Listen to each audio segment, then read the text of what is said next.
नमस्कार दोस्तों, मैं अपने channel Google academy city point में आपका स्वागत करता हूं। मैं आज प्रश्नावली 1.2 के जो सवाल हैं उनका हल लाया हूं। से दोस्तों, हम पहली प्रश्नावली पढ़ चुके हैं, वीडियो डाल चुके हैं, लेकिन नेक्स्ट प्रश्नावली हम पढ़ाते हैं। और अगर वीडियो अच्छा लगेगा तो लाइक, कमेंट एंड सब्सक्राइब ज़रूर करें। तो जैसे पहले सवाल में दिया गया है, नेक्स्ट अभ्यास में निम्नलिखित संख्याओं को अभाज्य गुणनखंडों के गुणनफल के रूप में व्यक्त कीजिए। ये सवाल है। इसमें जो पहला दिया गया है 140 जो दिया गया है दोस्तों, इसे देखो 140 यहाँ पर लिखो। 140 2 से काटते हैं, फिर आता है 70 यानी 70 आता है। फिर उसके बाद हम 2 से इसमें भी भाग देते हैं, आता है 35, फिर 5 से देते हैं, 5 7 35, फिर 7 से देते हैं, पूरा कट जाता है। हम अभाज्य गुणनखंड के रूप में लिखना चाहें ना, जैसे गया है ना, अभाज्य गुणनखंडों के रूप में गुणनफल के रूप में लिखिए। तो ये गुणनफल तो कर चुके, लेकिन जब अभाज्य लिखेंगे ना, 2 स्क्वायर कर सकते हैं और गुणे 5 गुणे 7, यही हमारी पहला पॉइंट है। इसका आंसर यही होगा दोस्तों। तो अगर हम नेक्स्ट सवाल इसी में के 2 नंबर देख लेते हैं,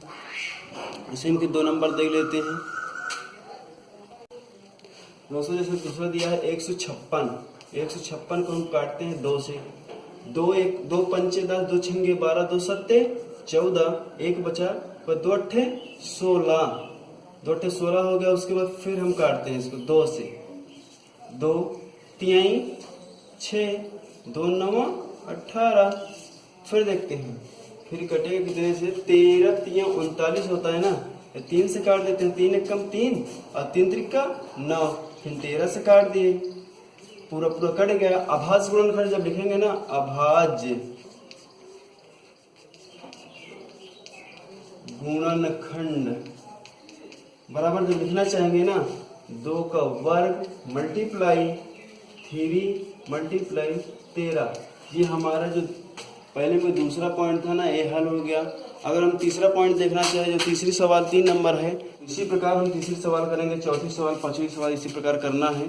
तो हम पूर्ण सवाल बताएंगे तो वीडियो जो है लॉन्ग हो जाएगा, इसलिए हम पूरी सवाल नहीं बताते हैं। अगर किसी को किसी सवाल में समस्या होगी तो कमेंट बॉक्स में जरूर लिखना।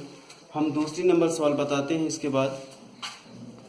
दोस्तों, दूसरी सवाल में दिया है पूर्णांकों के निम्नलिखित युग्मों के एचसीएफ और एलसीएम ज्ञात कीजिए तथा इसकी जांच कीजिए कि 2 संख्याओं का गुणनफल एचसीएफ गुणे एलसीएम है। तो पहली जो सवाल दी गई 26 और 91। पहले हम इसका अभाज्य गुणनखंड करते हैं। 26 13 2 गुणे 13, 13 दूना 26, इसका और कोई गुणनखंड नहीं बनेगा। और 91 करते हैं,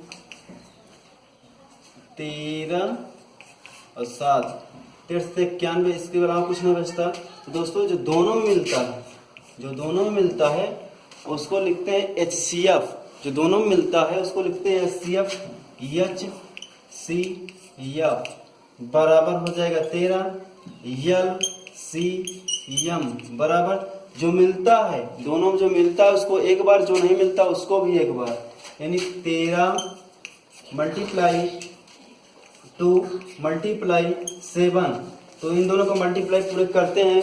मल्टीप्लाई करने के बाद देखो आता कितना है, पूरे को मल्टीप्लाई करने के बाद 182 आएगा। पूरे का मल्टीप्लाई करने के बाद आएगा 182, यानी एलसीएम बराबर 182, एलसीएम बराबर 182 आ गया।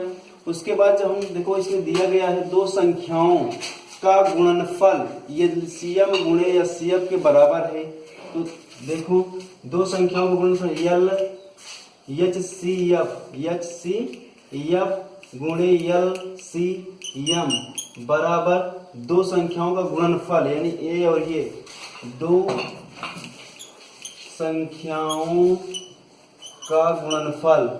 समझ लीजिए दोस्तों, 2 संख्या गुण यानी एचसीएफ 13 और गुणे एलसीएम 182 बराबर 2 संख्या कौन सी है? 26 और 91। 26 गुणे 91, इन दोनों संख्याओं को गुणा करो, इन दोनों संख्याओं को गुणा करो। इन दोनों संख्याओं को गुणा करने पर आएगा कितना दोस्तों? इन दोनों संख्याओं को गुणा करने पर आएगा 23 66। इन दोनों संख्याओं को गुणा करने पर आएगा 23 66। इन दोनों संख्याओं को भी गुणा करेंगे तो आएगा 23 66। इससे यह प्रूव हुआ जो कह रहा है ना, पूर्णांकों के निम्नलिखित युग्मों के एचसीएफ और एलसीएम ज्ञात कीजिए तथा इसकी जांच कीजिए कि दो संख्याओं का गुणनफल बराबर एचसीएफ गुणे एलसीएम है। तो बिल्कुल है दोस्तों, जैसे देखो एचसीएफ गुणे एलसीएम बराबर दो संख्याओं गुणनफल। तो संख्याएं हमारी दी गई थी 26 और 91, इन दोनों संख्याओं को गुणा कर लिया तो आया 23 66। लेकिन एलसीएम और एलसीएम गुणा कर, एलसीएम आया था 182, एचसीएफ आया था 13, दोनों को मल्टीप्लाई किए 66 आ गया। तो इस तरह से पता चला कि दोनों संख्याएं जो है बराबर है, इक्वल है, एलसीएम और एचसीएफ सब बराबर हैं। दूसरी सवाल में दिया गया है 510 और 92। 510 को पहले हम काटते हैं, 510 काटना शुरू करते हैं। 2 2 दूना 4, बचे 1, हो गया 11, 2 पंचे 10, फिर बचे 1, इसमें आया 10, हो गया 2 पंचे 10। अब 2 से तो कटेगा नहीं, 2 से तो कटेगा नहीं, तो हम काटते हैं इसको। कितने से काटे? 3 से काटे, कट जाएगा 3 3 7 21, 3 8 24 और 3 5 15। फिर उसके बाद देखो कितने, 3 से कटेगा नहीं, फिर 3 से भी नहीं कटेगा। अब कटे कितने से? अब कटेगा 5 से। 5 से काटे, देखते हैं 5 से कटता है 5 5 कम 5, बचा कितना? 3 बचा 5, 5 7 35। अब 17 17 से कटेगा ना, यह हो गया। अब 92 काट लेते हैं 2 से, 2 चौके 8, 2 छंगे 12, फिर 2 से काटते हैं, 2 और 2 बार कट जाएगा ना, 2 से कट रहा है, 2 से और काट देते हैं। 2 दूना 4, 2 3 6, अब 23 तो 23 से कटेगा ना। अब देखो दोनों संख्याओं में कॉमन क्या क्या है, उसको अलग करते हैं, यानी एलसीएम एचसीएफ लिखते हैं, एचसीएफ। एचसीएफ जो दोनों में मिले वही होता है। 1 2 मिल रहा है, 1 2 लिख लिए। उसके बाद फिर देखो और कोई संख्या मिल रही है, और तो कोई मिल नहीं रही है, तो एचसीएफ खाली 2 हो गया, एचसीएफ खाली 2 हो गया। और एलसीएम देखो कितना होता है, एलसीएम के लिए हम सभी संख्या जो मिलते हैं उसको भी एक बार, जो नहीं मिलते उसको भी एक बार गुणा करते हैं। तो देखो एलसीएम बराबर दिया 3, उसके बाद 5, उसके बाद 17 23 2, ये हुआ। तो एलसीएम ज्ञात करने के लिए हम सभी का गुणा करते हैं, सभी का गुणा करते हैं, पूरे का गुणा कर लो। पूरे जितना दिए हैं देखो 3 5 17 25, 2 गुणे 2, 2 दूना 4, ऐसे पूरा गुणा करने पर देखो आता है एलसीएम। पूरे गुणा करने के बाद आएगा हमारा, पूरे गुणा करने के बाद हमारा आएगा लगभग 23,460। पूरे गुणा करने पर हमारा आएगा 23,460। ये हमारा हो गया एलसीएम। तो अब इसके बाद फिर से वही ज्ञात करना है, जैसे देखो गुणनफल वाला जांच करना है। तो करना क्या होता है, इसका गुणा कर लें और इन दोनों संख्याओं गुणा कर लें। अगर आपस में बराबर होता है तो संख्या गुणनफल के बराबर है। तो फिर देखो गुणा करते हैं मिटा के इससे।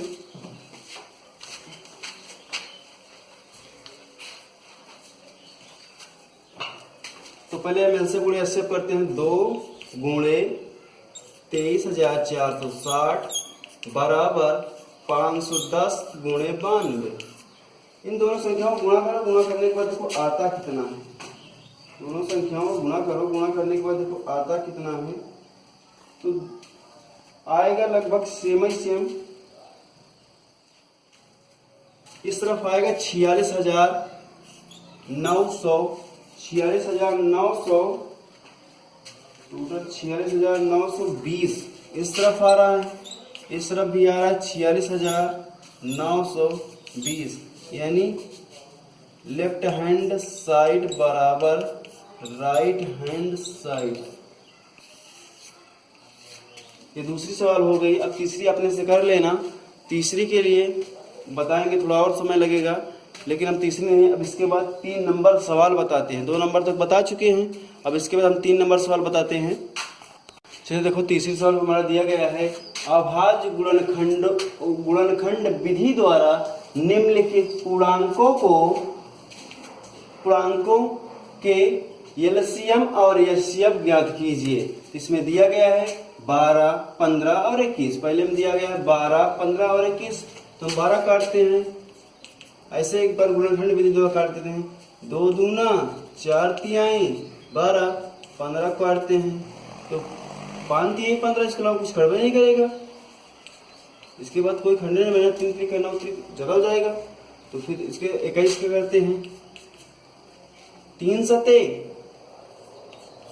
21, साथ में खंडन नहीं बनेगा। तो फिर देखो एचसीएफ क्या होता है, एचसीएफ जो तीनों लाइन देखो, जो तीनों लाइन मिलता है उसमें एचसीएफ 3 बार लेते हैं, एचसीएफ हो जाएगा। एलसीएम जो मिल रहा है उसको भी लिखते हैं और जो नहीं मिलता उसको भी लिखते हैं। 5, 7, इन सब का मल्टीप्लाई करने पर कितना आएगा? इन सब का मल्टीप्लाई करने पर कितना आएगा? देखो, इन सबको मल्टीप्लाई की जाती है इस तरह। 2 दूना 4, 4 तिहाई 12, 12 पंचे 60, 60 सत्ते 60 सत्ते में गुणा करेंगे ना, कितना आएगा? 60 सत्ते गुणा करने में कितना आएगा? 420। तो ये हो गए एलसीएम 3 आएगा, एचसीएफ 3 आएगा और एलसीएम 420 आएगा। तो ये पहले का हल हुआ। इसी प्रकार दूसरे और तीसरे का हल कर सकते हैं आप लोग। तो हम दूसरे भी सवाल बता देते हैं। नेक्स्ट सवाल बताते हैं 17, 23 और 29। ये देखने में सभी विषम संख्याएं हैं, तो इनका गुणनखंड तो करेंगे नहीं, किसी संख्या से कटेंगी नहीं। अभाज्य संख्याएं हैं, या तो 1 से कटेंगी या स्वयं से कटेंगी, इसके अलावा किसी से कटती नहीं है। तो हम देखते हैं 17, 23 और 29। तो जो बताया ना, विषम संख्या या 1 से कटेगी या तो अपने आप से, या तो 1 से या अपने आप से, या 1 से या अपने आप से।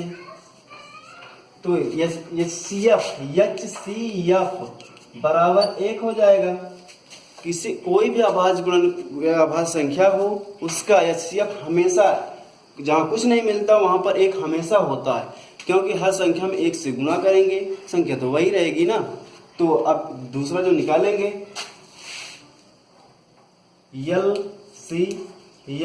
एलसीएम में 1 रखे ना रखे कोई फर्क तो पड़ेगा नहीं, हम इसी का गुणा करते हैं। 17 गुणे 23 गुणे 29, जब इन दोनों को गुणा करते हैं आएगा कितना? इन दोनों को गुणा करने पर आएगा 11,339। इन सबको गुणा करने के बाद 11,339 कितना आएगा? ये हमारा हो गया एचसीएफ, ये हमारा हो गया एलसीएम। तो दोस्तों, अब इसी के बाद 4 नंबर सवाल देखते हैं। आप इसका तीसरा खंड कर सकते हैं इसी प्रकार से। 3 नंबर में सवाल दिया गया है एचसीएफ 306 657 बराबर 9 दिया गया है। एलसीएम 306 657 ज्ञात कीजिए। यानी हमको ये ज्ञात करना है, तो हमको क्या क्या इसमें से पता है? एचसीएफ पता है 9, और उसके बाद तो कुछ और पता ज्यादा है नहीं। तो देखो होता क्या है फार्मूला, एचसीएफ गुणे एलसीएम बराबर दो संख्याओं का गुणनफल, दो संख्याओं का गुणनफल। तो हमारा जो एचसीएफ दिया है ना, वो तो 9 दिया है ना। एलसीएम बराबर दो संख्या कौन कौन सी दी गई हैं? 306 गुणे 657। तो ये जो इस तरफ देखो गुणे में है ना, इस तरफ जाएगा तो बटे में हो जाएगा। यानी एलसीएम बराबर 306 मल्टीप्लाई 657 अपान में ये जो 9 है इसको कर लेते हैं। करने के पश्चात इन दोनों को गुणा करते हैं, इन दोनों का गुणा करते हैं। गुणा करने पर आएगा कितना? गुणा करने पर आएगा कितना? गुणा करने पर आएगा 20, 10 और 42 अपान में 9। 9 से भाग देने पर कितना है? 9 से काट दो, 9 दूना 18। आज थोड़ा छोटा छोटा काटते हैं तो आए कितना? आएगा 22। इतना जो हमारा एलसीएम होगा 22,338, ये हमारा एलसीएम हो जाएगा। तो इसके बाद 4 नंबर सवाल तो होगी। अब इसके बाद हम 5 नंबर सवाल को हल करते हैं। तो क्या 5 नंबर सवाल में दी गई है, जांच कीजिए कि क्या किसी प्राकृतिक संख्या n के लिए संख्या 6n अंक 0 पर समाप्त हो सकती है कि नहीं। तो हम प्राकृतिक संख्या मान लेते हैं।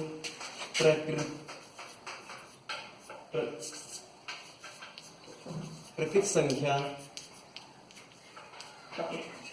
बराबर 1 2 3 4 5 6 तक मानते हैं। मानने के पश्चात हम 6 के ऊपर बारी बारी से एक घात हम पुटअप करते हैं।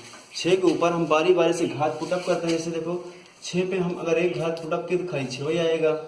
लेकिन हम 6 पे अगर डबल घात दें, ऐसा किए 6 छंगे 36 हुआ। लास्ट वाला जो अंक देखना है ना, ये देखो 6 आएगा।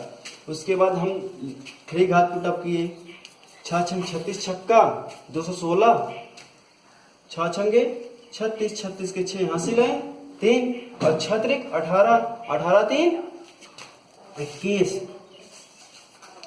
कितना हो गया? देखो लास्ट में 6 आ रहा है। फिर 6 पे पावर 4 करते हैं, बराबर लिखते हैं। 6 छंगे 36 पूरा करने के बाद 6 से और गुणा कर दे। 6 छंगे 36 के 6 हासिल लगे 3, 6 कम 6, 6 3 9, फिर 6 दूनी 12, 12,96 आएगा। जो लास्ट में है ना 6 आ रहा है, जीरो तो आ नहीं रहा है, शून्य पे कहां से समाप्त होगी? तो हम लिख सकते हैं संख्या 6n शून्य पर समाप्त नहीं हो सकती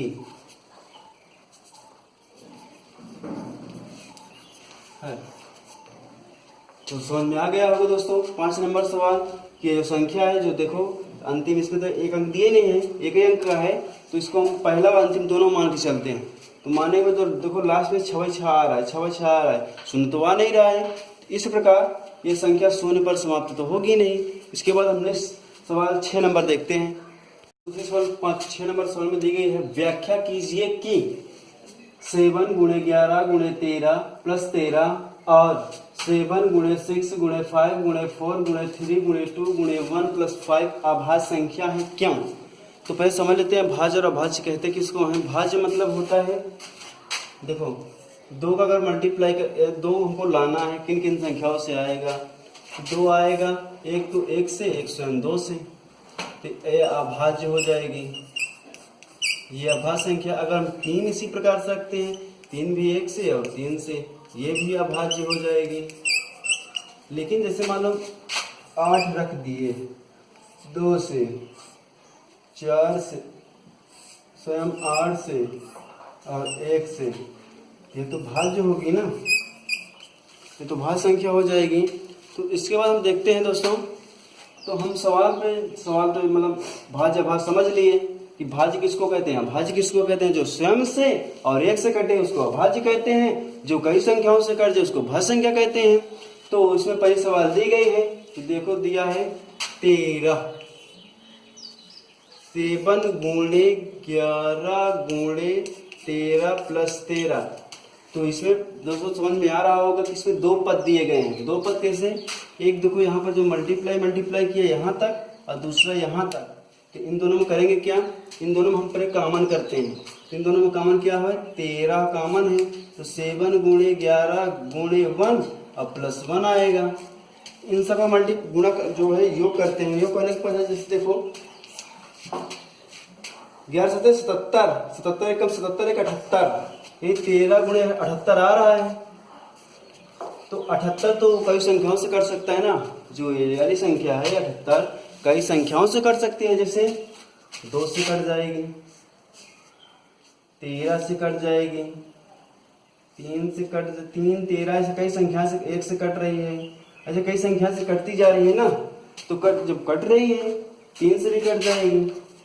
तो कई संख्याओं से कट रही है तो हमको तो पता है ना, भाज्य संख्या कहते किसको है, जो कई संख्याओं से कटे। तो ये तो कई संख्याओं से कट रहा है ना 78। तो ये जो पहला वाला जो ये वाला दिया गया था ना, ये तो प्रूफ हो गया यहीं से, ये तो भाज्य संख्या है। हम नेक्स्ट वाला जो इसमें का नेक्स्ट पार्ट है उसको भी इसी प्रकार से हल करते हैं, देखते हो भाज्य है या नहीं। तो देखो दूसरा पार्ट दिया गया, इसमें भी हम 2 पार्ट है। जो पहला पार्ट है यहाँ शुरू होता है, यहाँ पर खत्म होता है, तो नेक्स्ट पार्ट यहाँ शुरू होता है। तो दोनों में कॉमन दिख रहा है, इस तरफ वाले में 5 है, इस तरफ वाले में 5 है। तो हम 5 को कॉमन करते हैं, अंदर जितना बचता है सेम लिख देते हैं। 7 गुणे 6 गुणे 4 गुणे 3 गुणे 2 गुणे 1 और प्लस में 1। तो इसका 5 ऐसे रहने देते हैं, इन सब का गुणा करते हैं। इन सब का गुणा करने पर आएगा 1008 और प्लस 1 तो आएगा 5 गुणे 1009। तो ये जो ये संख्या दी गई इसको भी काटेंगे, कई संख्याओं से कट जाएगी। तो यहीं से हमको पता चला ये भी संख्या भाज्य संख्या है। ये जो संख्या है तो भाज्य संख्या तो लिख सकते हैं, भाज्य संख्या है। कैसे है अभी पहले निकाल के बताए हैं कि इस तरह से भाज्य संख्या होती है। जैसे दोस्तों पता होगा 2 वाला निकाले थे, फिर 3 वाला, उसके बाद 8 वाला निकाले थे। तो इसी प्रकार से ये जो दिया गया है 1009, इसको भी ऐसे काट सकते हैं, रख के काटना होगा, इच्छा काट लेना कितनी संख्याओं से कटेगा। तो एक संख्या से तो कट नहीं रहा है, कई संख्या से कट रहा है। तो यहीं से पता चला हमको कि ये भाज्य संख्या है। तो ये सवाल प्रूफ हो गई। इसके बाद हम नेक्स्ट नंबर और अंतिम इस अभ्यास की पढ़ते हैं। जो 7 नंबर सवाल दी गई है, किसी खेल के मैदान के चारों ओर एक वृत्ताकार पथ है। इस मैदान का एक चक्कर लगाने में सोनिया को 18 मिनट लगते हैं, जबकि इसी मैदान का एक चक्कर लगाने में रवि को 12 मिनट लगते हैं। मान लीजिए वे दोनों एक ही स्थान और एक ही समय पर चलना प्रारंभ करके एक ही दिशा में चलते हैं। कितने समय बाद वे पुनः प्रारंभिक स्थान पर मिलेंगे। ये सवाल से आपको बस ट्रेन वाला देखते होंगे कि एक ही दिशा में चल रहे हैं, तो एक की स्पीड कुछ और है, एक की स्पीड थोड़ी कम है, दोनों एक पथ में चक्कर लगा रहे हैं, दोनों एक साथ पुनः एक ही स्थान पर कब मिलेंगे। इस प्रकार का सवाल है। तो इसका हम एलसीएम निकाल लेते हैं, किसका किसका 12 और